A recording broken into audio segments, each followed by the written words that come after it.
नमस्कार, voice nation देख रहे हैं आप। मैं हूं आपके साथ विपुल पांडे। वक्त हो चुका है उत्तर प्रदेश की तमाम अहम खबरों का। सबसे पहले बात करेंगे गाजियाबाद की। गाजियाबाद से खबर सामने आई है जहां पर एक महिला कपड़े खरीदने गई और उसके बाद कुछ युवकों ने बदतमीजी की, जिसके बाद लाठी डंडे चले। आपको बता दें कि गाजियाबाद के बैव सिटी थाना क्षेत्र का पूरा मामला है, जहां लाठी डंडे लेकर खुले मैदान में दिख रहे दो पक्ष आपको दिख रहे होंगे और दोनों पक्षों में जमकर लाठी डंडे से मारपीट हो रही है। आखिर मारपीट की पूरी वजह क्या है, यह हम आपको विस्तार से बताते हैं।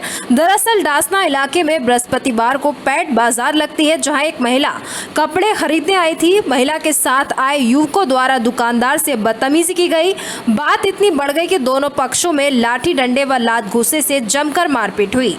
आप अपनी टीवी स्क्रीन पर मारपीट का लाइव वीडियो देख सकते हैं कि किस तरह से आपस में जमकर मारपीट हो रही है। इसी बीच बढ़ते अगली खबर की ओर। खबर आजमगढ़ से है, जहां पर हाई सिक्योरिटी नंबर गाड़ी का जो है वो कमर्शियल और पर्सनल वाहन पर भी लगाने के आदेश जारी कर दिए गए हैं। उत्तर प्रदेश शासन के निर्देश अनुसार परिवहन यान तथा गैर परिवहन यानों पर हाई सिक्योरिटी नंबर प्लेट लगवाना अनिवार्य कर दिया गया है, लेकिन अभी भी व्यावसायिक एवं निजी वाहन बगैर हाई सिक्योरिटी नंबर प्लेट लगवाए संचालित हो रहे हैं, जो कि निर्धारित नियमों का उल्लंघन है। साथ ही साथ शासन की मंशा के भी विपरीत है।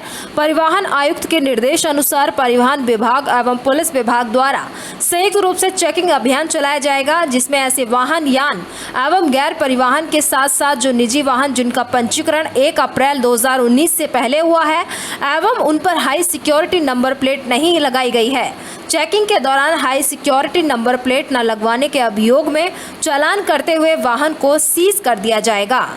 इस बीच बढ़ते अगली खबर की ओर। खबर फतेहपुर से है, जहां पर आपको बता दें कि हज यात्रियों को हज के बारे में जानकारी दी गई है। फतेहपुर जिले में रज्जन मैरिज हॉल में हज यात्रा करने वालों को हज यात्रा के बारे में जानकारी देते हुए उन्हें पूरे हज का तौर तरीका बताया गया। कानपुर से आए अलहाज सारिक अलवी ने हज जायरीन को पूरा तौर तरीके बताते हुए उन्होंने कहा, फतेहपुर में जितने भी मैरिज हॉल में ट्रेनिंग के लिए आए हुए थे उन सबको बताया गया कि कल हज यात्रियों का टीकाकरण होना है। नूर हुदा स्कूल में फतेहपुर जनपद से लगभग 169 हज यात्री करने जा रहे हैं। हज यात्रा में जाने वाले फतेहपुर जिले से 89 महिलाएं व 101 पुरुष हैं। फतेहपुर में ये रज्जन मैरिज हॉल में एक ट्रेनिंग दी जा रही है, जिसमें पहले 180 हाजी जा रहे हैं, लेकिन किसी वजह से 11 हाजी कैंसिल हो गए। 169 हाजी अब यहाँ से हज के लिए जा रहे हैं। किस तरह की ट्रेनिंग है ये उनको ये समझाया जा रहा है कि आप जब वहाँ जाए तो आसानी से उम्रा में ये अरकान होते हैं, ऐसे आप करें। आप क्योंकि यहाँ की लैंग्वेज हम लोग हिंदी उर्दू बोलते हैं, वहाँ अरबी इंग्लिश हो जाती है, तो वहाँ ना कुछ हम भूलते हैं, कुछ समझ में नहीं आता हम लोग को। तो आसानी के लिए यहाँ ये समझा दिया जाता है कि आप वहाँ जाएँ, उम्रा में ऐसे करें, ये दुआ पढ़ें, यहाँ जाएँ, ये आपको ये करना। इनकी कब की रवानगी है फतेहपुर से? ये 21 तारीख से 7 जून तक की रवानगी है। क्या नाम है, आप किस पद पे हैं? आरिफ अख्तर, कुछ अच्छे पद कोई नहीं, बस एक शौक आज खिदमत करने का। इसी बीच बढ़ते अगली खबर को। खबर बहराइच से है, जहां पर सांसद बृजभूषण के समर्थन में काफी लोग उतरे हैं और उनके ऊपर लगे आरोप को निराधार बताया है। आपको बता दें कि बहराइच भाजपा सांसद बृजभूषण शरण सिंह के समर्थन में बहराइच के खिलाड़ी उतर आए हैं, जिनको लेकर हजारों की संख्या में खिलाड़ी बहराइच के इंदिरा स्टेडियम में एकत्रित होकर वहां से एक शांति मार्च निकाला। जो शांति मार्च इंदिरा स्टेडियम से निकलकर बहराइच जिलाधिकारी कार्यालय पहुंचा। खिलाड़ियों ने मांगों का एक ज्ञापन बहराइच जिलाधिकारी डॉक्टर दिनेश चंद्र को सौंपा। उनका कहना है कि भाजपा सांसद बृजभूषण पर लगे हुए आरोप निराधार हैं। एक कथित परिवार द्वारा उन्हें फंसाने का कार्य किया जा रहा है। हम खिलाड़ी उसका विरोध करते हैं। उनका कहना है कि बृजभूषण पर लगे हुए आरोपों को वापस लिया जाए, अन्यथा बहराइच से इतने खिलाड़ी जंतर मंतर पहुंचेंगे कि वहां पर जगह कम पड़ जाएगी। मैं अटल सिंह फुटबॉल एसोसिएशन का सेक्रेटरी हूं बहराइच जनपद से। सांसद जी को लेकर के जो एक षड्यंत्रपूर्वक स्टोरी बनाई जा रही है जंतर मंतर पे बैठ के, और एक सीधे साधे व्यक्ति को, जिनका व्यक्तित्व तो बहुत बड़ा है, राजनीतिक बहुत बड़ा व्यक्तित्व उनका, और उसके बाद भी जंतर मंतर पे एक परिवार हम कह सकते हैं एक परिवार मात्र 10 लोग बैठ करके देश विरोधी बातें कर रहे हैं, वहाँ देश के खिलाफ बातें बोली जा रही हैं। उनको लग रहा है कि एक परिवार धरने पर बैठ करके इतने बड़े महान व्यक्तित्व के खिलाफ वो कोई आरोप लगा देंगे और उसे मान लिया जाएगा। और अगर आपने आरोप लगाया तो ये मामला कोर्ट में प्रेजेंट टाइम में मौजूद है। आप कोर्ट पर भरोसा करें, जांच कमेटियां बनी हुई हैं, जांच कमेटियां अपना निर्णय देंगी। लेकिन आपके द्वारा एक अलग तरह का माहौल बनाकर देश विरोधी गतिविधियों में शामिल होकर के एक आरोप लगाया जा रहा है बार बार, जो बिल्कुल स्वीकार्य नहीं होगा। ये हरियाणा का एक कथित परिवार जिसमें मात्र 10 से 12 लोग हैं, उनके द्वारा एक षड्यंत्र पूर्वक ये कहानी की जा रही है, जो बिल्कुल भी किसी भी खिलाड़ी को स्वीकार्य नहीं होगी। ये फेडरेशन के नियमों में जो बदलाव हुआ, फेडरेशन पे अपनी कब्जेदारी को लेकर वो लोग इतने बड़े षड्यंत्र में शामिल हैं और षड्यंत्र के तहत वो सांसद जी को सोचते हैं कि फंसा देंगे, लेकिन सांसद जी का जो व्यक्तित्व है वो बहुत बड़ा है और हम जैसे लाखों खिलाड़ी उनको मानते हैं, क्योंकि उनके द्वारा बहराइच जैसे जनपद में शिक्षा को लेकर के, खेल को लेकर के व्यापक कार्य किए जा रहे हैं और यहाँ के ग्रामीण अंचल के खिलाड़ियों को भी आगे जाने का मौका मिल रहा है। हम मांग करते हैं कि जो भी ये आरोप लगाया जा रहा है, जंतर मंतर पे बैठकर देश विरोधी बातें की जा रही हैं, उस पर तत्काल रोक लगाई जाए। ये संविधान से चलेगा, संविधान का जो भी कोर्ट का निर्णय आएगा उसे स्वीकार करना पड़ेगा। किसी जाट समुदाय से, किसी टिकैत के आने से कोई निर्णय नहीं होगा, अन्यथा लाखों की संख्या में हम लोग जंतर मंतर जाएंगे और हमारी संख्या इतनी होगी कि जंतर मंतर की जगह छोटी पड़ जाएगी। देखिए संख्या बढ़ते अगली खबर की ओर। खबर बलिया से है, जहां पर शराबी महिलाओं ने जमकर तांडव मचाया है और उनका वीडियो सोशल मीडिया पर तेजी से वायरल भी हो रहा है। शराबी महिला सेक्स वर्करों के बीच दंगल का ये लाइव नजारा बलिया मॉडल रेलवे परिसर का है, जहां हाथों में शराब का गिलास तो वहीं नशे में धुत एक दूसरे के साथ जमकर मारपीट कर रही हैं और स्टेशन पर सैकड़ों यात्री तमाशाबीन बनकर इस शर्मनाक दंगल का नजारा देख रहे हैं। मीडिया ने रेलवे प्रशासन को जानकारी दी तो वहां पर पहुंची रेलवे पुलिस ने कहा वह मजबूर हैं, यह तो स्टेशन के अंदर तक आ जाती हैं जिन्हें भगाना पड़ता है। अभी इन्हें हटवा रहे हैं। जब हमने इनकी मजबूरी जानने की कोशिश की तो पता चला कि उनके पास कोई महिला कांस्टेबल नहीं है। लोहे के रॉड में सर लड़ाती तो कहीं चीखती चिल्लाती तो कहीं हाथों में शराब का गिलास लेकर एक दूसरे को लात मारती। ये तस्वीरें कोई नई नहीं है। चश्मदीदों की माने तो ये नज़ारा हर दिन का है, जहां इन शराबी सेक्स वर्करों के बीच बलिया रेलवे स्टेशन बदनाम हो रहा है। सब कुछ देखते हुए भी रेल प्रशासन मजबूर है। क्या नाम है आपका? मेरा नाम देवानंद पांडे है। क्या हुआ था अभी? सर ये पूरा रेलवे परिसर में जो है जितनी धंधा वाली हैं सब दारू पीती हैं सब और नौटंकी करती हैं लोग, मारा मारी पीटा पीटी सब होता है। पर डे का काम है यहाँ इन लोगों का। मालूम नहीं कहाँ से लोग चली आई हैं यहाँ, कोई लोगों को बोलने वाला ही नहीं है। यात्रियों को किस तरह की दिक्कत होती है? यात्रियों की बहुत परेशानी होती है। प्रभाव पड़ता है कि बलिया स्टेशन पर गए थे तो हम लोग ये चीज़ देख करके आए हैं, वहाँ पर क्या स्थिति है, क्या व्यवस्था है। आज दो औरतें हैं जो अपने में ही दारू पी करके मारपीट कर रही थी सब। कोई छुड़ाने वाला नहीं था, कोई जीआरपी के लोग नहीं थे, कोई प्रशासन नहीं था यहाँ पे। वो लोग मर भी जाती तो कोई बचाने वाला नहीं था, लेकिन वो तो मीडिया के लोग आए हैं तो वो लोग छोड़ कर भागी हैं सब। बाकी यहाँ कोई नहीं था सर जी। ये बहुत स्थिति खराब है बलिया स्टेशन का। स्टेशन परिसर के अंदर है? हाँ, स्टेशन परिसर का अंदर है सब। किस तरह का तमाशा होता है?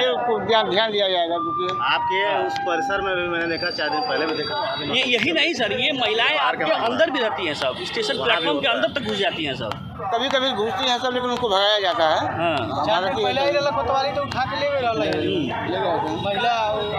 पहले उसको हटवाने का व्यवस्था किया। जी जी। इस बीच बढ़ते अगली खबर की ओर। खबर बलिया से ही है, जहां पर आपको बता दें कि रसोइयों ने 5 सूत्रीय मांगों को लेकर धरना प्रदर्शन किया है। इस दौरान उन्होंने प्रधानाध्यापक पर भी गंभीर आरोप लगाए हैं। खबर यूपी के बलिया से है, जहां बलिया जिला कलेक्ट्रेट परिसर पर आज राष्ट्रीय मध्याह्न भोजन रसोइया संघ के बैनर तले बड़ी संख्या में पहुंची रसोइयों ने अपनी 5 सूत्रीय मांगों को लेकर जमकर प्रदर्शन किया। रसोइयों ने बताया कि कई माह से हम लोगों का मानदेय नहीं दिया जा रहा है। यही नहीं, बलिया के प्राथमिक विद्यालय पकड़ी नंबर 1 की और कहा कि विद्यालय के बच्चों के लिए हम लोग भोजन बनाने जाते हैं। हमारा काम है कि विद्यालय में बच्चों को भोजन बनाएं, लेकिन प्रधानाध्यापक धनंजय खरवार के द्वारा हमसे विद्यालय का शौचालय साफ कराया जाता है। ऐसा नहीं करने पर विद्यालय से निकाल देने की धमकी देते हैं। इतना ही नहीं, सरकार के द्वारा बच्चों को देने वाले दूध को लेकर एक खुलासा करते हुए बताया कि 40 से 45 बच्चों के लिए मात्र 3.5 लीटर ही दूध दिया जाता है, जिसमें पानी मिलाकर बच्चों को देना पड़ता है। पकड़ 1 नंबर पकड़ खाना नहीं खाना नहीं। समस्या है कि हम नए पर गए एक औरत है तो उसके नहीं आए हैं, हम तो उसके काट दिए। तो बार बार बुला रहे हैं, सर आइए आइए, दस्तखत नहीं करिए तो चल परिया से दस्तखत कर दी, चढ़ौना ऊपर तो दस्तखत दे। वो बार में चल गई है, तो हम आएंगे तो हम नया फैने जाएंगे। तो सर ऐसे बा कि छोटे बच्चा है, तन 5 मिनट 10 मिनट लेट होके ना, अरे आएगा तो कह रहे हैं कि इतना टाइम पर नहीं आएगा तो हमके काट देंगे, अपना जाइए अपना काम करिए, लग नहीं पड़ाएंगे। सर हम नहीं पढ़ाएंगे तो कहते हैं ना कि हम दरखास्त लिख के, आप नहीं दरखास्त देंगे तो हम लिख के दरखास्त भेज देंगे, आपके दरखास्त। तो हम लोग ये पैखाना सब करती है, तो हम कहें कि पैखाना के लिए नहीं है, हम कहे गुप्ता जी तो पैखाना नहीं सब करेगी तो कहे ना करेगी। यही सब कहे कि हम नहीं के पैसा दिखा बाप हम हाँ आप सही गरीब भी हैं और सरकार मुखिया भी हैं, हम के ना देंगे। तो यही प्रसाद बा कि जब लड़का के नाम ना लिखवाबू तो के निकास दे, तो नया नया आदमी चुन चुन के रखा चाहिए। यही बात बा हमारा, ये दिक्कत बा। क्या मिलता है? फल मिलता है, दूध नहीं मिलता है? मिलता है। कब कब मिलता है दूध? कब सुबह में आते हैं 11 बजे 10 बजे, वही बारी करके। कितने बच्चों का आप खाना बनाती है विद्यालय में? हमने के 40-45। कितना दूध मिलता है आप लोगों को? 3 लीटर 3.5 लीटर आता है। 3.5 लीटर दूध में 40-45 बच्चों को दिया जाता है। तो क्या पानी वानी मिलाया जाता है क्या? धनंजय सर। कौन है धनंजय? ये धनंजय सर वहाँ कहाँ कर रहे नंबर 1 पर क्या है? ये सर प्रिंसिपल है।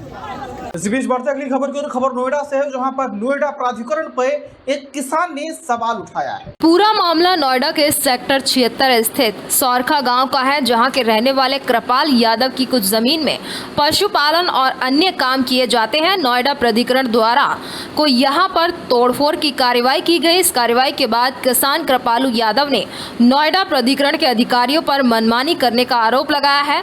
कृपाल यादव का कहना है कि पिछले 20 साल से वह नोएडा प्राधिकरण और जिला प्रशासन के खिलाफ कानूनी लड़ाई लड़ रहे हैं। 3 बार कोर्ट से उनके पक्ष में फैसला आया है और कोर्ट द्वारा जमीन पर स्टे भी लगा दिया गया है। उसके बावजूद भी नोएडा प्राधिकरण के अधिकारी मनमानी कर रहे हैं। कृपाल यादव का कहना है कि नोएडा प्राधिकरण के स्थानीय अधिकारी उनसे अनावश्यक पैसों की डिमांड भी करते हैं। कल बुधवार को नोएडा प्राधिकरण का दस्ता मौके पर पहुंचा तो कृपाल यादव ने उन्हें कोर्ट के तमाम दस्तावेज दिखाए, जिसके बाद दस्तावेजों की जांच अधिकारियों द्वारा की गई और उनका दस्ता वहां से वापस लौट गया। इसके बाद कृपाल यादव द्वारा राहत की सांस ली गई, लेकिन कुछ देर बाद ही नोएडा प्राधिकरण का दस्ता जबरन उनकी जमीन पर पहुंचा और वहां पर तोड़फोड़ कर दी। कृपाल यादव का आरोप है कि नोएडा प्राधिकरण के अधिकारी न्यायालय के आदेशों की अवहेलना कर रहे हैं और अपनी मनमानी चला रहे हैं। ऐसे में किसान बेहद परेशान हैं और उच्च अधिकारियों से न्याय की उम्मीद लगा रहे हैं। सर वो आए, मुझे कोई इन्होंने नोटिस नहीं दिया, कुछ नहीं दिया। मैं अपनी नर्सरी में काम कर रहा था, मैं अपने पौधों में पानी लगा रहा था। मैंने देखा कि पुलिस की गाड़ी आ गई। मैं बाहर आया तो कहने लगे हम तोड़फोड़ करने आए हैं। मेरे पास पेपर थे, मैं पेपर लेकर आया। मैंने सारे पेपर उन्हें दिखाए, सर मेरे पास स्टे है, सब कुछ है। उन्होंने अपने सरकारी वकील, जो इनका वकील है कोर्ट में, जो भी XYZ, उसे फ़ोन किया कि ये केस नंबर देखो और इसमें स्टे है क्या। उस वकील ने इन्हें बताया कि इसमें स्टे है और तोड़फोड़ मत कीजिए। उसके बावजूद ये चले गए यहाँ से। इन्होंने कोई तोड़फोड़ नहीं करी। मैं भी अपने काम में लग गया, मैं भी इधर उधर व्यस्त हो गया। व्यस्त होने के बाद मेरे पास कॉल आता है कि भैया आपके यहाँ तोड़फोड़ हो रही है। मैं इतने भाग के आया, इतने तो इन्होंने आके यहाँ पे सब ध्वस्त कर दिया सर। जब तक मेरे लोग आए, मेरे लोगों ने आके यहाँ पे उनके खिलाफ नारेबाजी करी, वो फिर दुम दबा के भागे यहाँ से। अगर आप सही थे तो सब कुछ तोड़ के जाते, नेस्ता नाबूद कर देते, मुझे जमीन में मिला देते मुझे। पिछले 22 साल से आप कोर्ट में लड़ाई लड़ रहे हैं। जी सर। किस किस तरह के आदेश आए हैं? क्या सर सारे आदेश मेरे माफिक हैं। जैसे मर्जी चेक कर लो, जहाँ मर्जी चेक करा लो। देखो ये आदेश माननीय न्यायालय ने दिया है। ये जज साहब हैं, उनके साइन है। इन्होंने अपील करी, उस अपील में ये अपील करी, इसमें देखो ये यहाँ के जो मौजूदा DM साहब थे, उन्होंने अपील करी थी मेरे खिलाफ कि इन्होंने साक्ष्य छुपा के इस ज़मीन का बैनामा कैंसिल कराया है। अब देखो कोर्ट ने फिर ये दिया मुझे कि ये आपने जो कर रहे हो गलत कर रहे हो। इन सब के बावजूद भी नोएडा प्राधिकरण के खिलाफ मेरे पास स्टे है।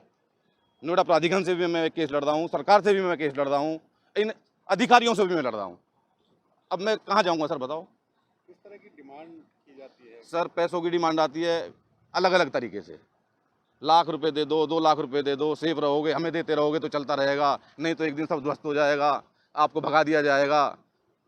दूध की डिमांड, मेरे यहाँ भैंस बंधी हुई है, दूध दे दो जी हमें फ्री में। हमारे अधिकारियों को दही दे दो, फलाना दे दो, ठिकाना दे दो। गाड़ियाँ भर भर के पौधे ले जाते हैं, पैसे नहीं देते, बदमाशी दिखाते हैं। बढ़ते अगली खबर को, खबर बलिया से है, जहां से 4 से 5 महीने के बाद जो है अभी तक एक महिला का पति घर नहीं लौटा है, जिसके बाद अब उसने एसपी से न्याय की गुहार लगाई है और उनकी खोजबीन करने की बात कर। खबर यूपी के बलिया से है, जहां बलिया एसपी कार्यालय पहुंची महिला पूजा पांडे है, जो गोद में अपने मासूम बच्चे को लेकर गुहार लगाने पहुंची है। दरअसल पिछले 3-4 माह से पूजा का पति घर नहीं लौटा है, जिसके इंतजार में पुलिसिया कार्यालयों के चक्कर काट रही है। आशंका है कि कहीं मेरे पति की हत्या न कर दी गई हो। पूजा ने अपने शिकायती पत्र भी दिया है कि बलिया शहर के बनकटा मोहल्ले की रहने वाली इंदू देवी लगभग 10 लोगों के साथ बिलोरो से आई थी और मेरे पति को जबरिया गाड़ी में बैठाकर लेकर चली गई। वो जाना नहीं चाहते थे, लेकिन 4 माह बाद भी घर नहीं लौटे। इंदू देवी से संपर्क किया तो अपनी बातों से मुखर हो गई और धमकी देने लगी और बताया कि इसकी शिकायत नगरा थाने में की गई थी, लेकिन नगरा पुलिस ने अभी तक कोई सुनवाई नहीं हुई। उसने बताया कि दोबारा शिकायत की तब भी कुछ नहीं हुआ। आज एसपी से गुहार लगाने पहुंची हूँ कि मेरे पति की कहीं हत्या ना हो जाए। मैं चकरेडिया से बोल रही हूँ, मैं पूजा कर ली। क्या मामला, अभी पुलिस अधीक्षक कार्यालय पे आई है, कोई कार्रवाई नहीं हो रहा है। किस तरह की कार्रवाई, क्या है मामला? मेरे पति को अपहरण हुआ है। कौन है अपहरण किया है? वो इंदू देवी 10 आदमी को लेकर आई, बलिया से उठा कर लेकर चली गई। कोई मेरा आगे पीछा नहीं है, वो बूढ़ा से बाप है, वो भी है सहारा है। आखिर ये इंदू देवी है कौन, करती क्या है? ब्यूटी पार्लर चलाती है। कहाँ पे? बनकाटा मोहल्ला में, विजयपुर। क्यों लेकर गई, कब लेकर गई, कितने दिन? 28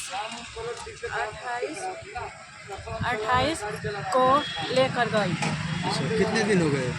आज 3 महीना हो गया। 3 महीने से आपके पति गायब हैं? हाँ। लेकिन अब तक क्या कार्रवाई हुई? अभी कुछ नहीं करवाई। कैसे जानकारी हुई कि आपके पति को लेके जा रहे हैं? एक आदमी आए चटी पर से, तो वही बताए कि आपके पति के लेकर चले गए।